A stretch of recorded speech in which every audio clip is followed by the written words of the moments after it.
बिस्मिल्लाहिर्रहमानिर्रहीम। अस्सलाम वालेकुम दोस्तों, उम्मीद है आप सब खैरियत से होंगे। Welcome to my YouTube channel. आज हम फिजियोलॉजी के बारे में सीखेंगे कि फिजियोलॉजी क्या है और किस तरह काम करती है। सबसे पहले डेफिनेशन। फिजियोलॉजी ये बायोलॉजी की शाख है जो कि एक जिंदा जानदारों के मुख्तलिफ हिस्सों की तकरीब के मुताले से मुतालिक है। इसके बाद है इंसानी फिजियोलॉजी।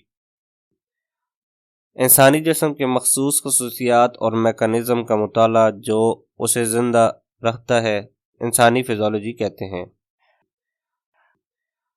अब हम ये जानेंगे कि फिजियोलॉजी का अपना काम क्या है। इंसानी जिस्म किस तरह काम करता है, फिजियोलॉजी इसका मुताला है। ये बुनियादी जिस्म के अफ़आल के पीछे केमिस्ट्री और तबीयत की वज़ाहत करता है।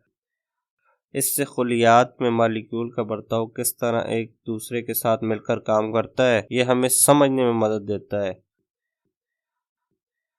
कि रोज़मर्रा ज़िंदगी में सेहतमंद जिस्म में क्या होता है और जब कोई बीमार हो जाए तो क्या गलत होता है।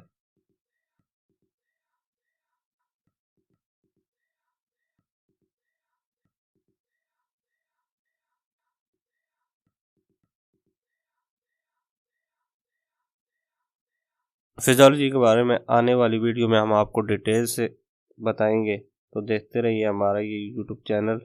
मिलते हैं नेक्स्ट वीडियो में, तब तक के लिए खुदा हाफिज़।